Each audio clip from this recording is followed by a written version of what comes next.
জাতিসংঘের ৮০তম সাধারণ অধিবেশনে যোগ দিতে নিউ ইয়র্কে অবস্থানরত প্রধান উপদেষ্টা ড মোহাম্মদ ইউনূসের সঙ্গে সাক্ষাৎ করেছেন ডজনখানেক বিশ্বনেতা। শুক্রবার ২৬ সেপ্টেম্বর নিউ ইয়র্কে প্রধান উপদেষ্টার হোটেল সুইটে সাক্ষাৎ করতে বিশ্বনেতারা আসেন। এ সময় তারা প্রধান উপদেষ্টা এবং তার অন্তর্বর্তীকালীন সরকারকে নিজেদের পূর্ণ সমর্থন প্রদান করেন। এই গুরুত্বপূর্ণ সময় বাংলাদেশকে তাদের দক্ষতা ও সহায়তা প্রদানের জন্য তারা নিজেদের আগ্রহের কথা জানান।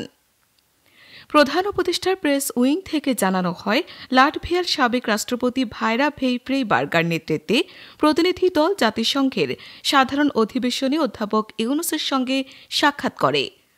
ভেইফ্রেইবার্গার নিজামী গাঞ্জুভি ইন্টারন্যাশনাল সেন্টার এনজিআইসি এর সহসভাপতি, যার নাম ১১তম শতাব্দীর বিখ্যাত ফার্সি কবির নামে হাই প্রোফাইল গ্রুপে অন্তর্ভুক্ত ছিলেন।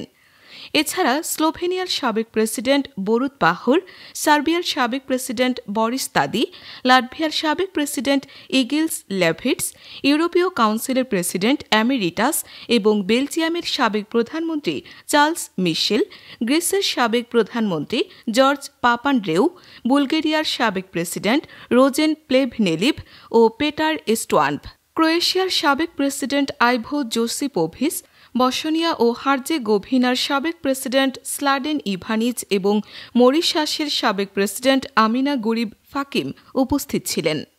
আরও উপস্থিত ছিলেন কমনওয়েলথের সাবেক মহাসচিব, জর্জিয়ার সাবেক উপপ্রধানমন্ত্রী, জাতিসংঘের সাধারণ পরিষদের ৪ সাবেক প্রেসিডেন্ট ইসমাইল সেরাগেলদিন, বিশ্বব্যাংকের সাবেক ভাইস প্রেসিডেন্ট এবং এনজিআইসির সহসভাপতি কেরি কেনেডি, রবার্ট এফের প্রেসিডেন্ট কেনেডি হিউম্যান রাইটস এবং আইএইএ এবং Georgetown institute for women, peace and সিকিউরিটির সিনিয়র প্রতিনিধিরা।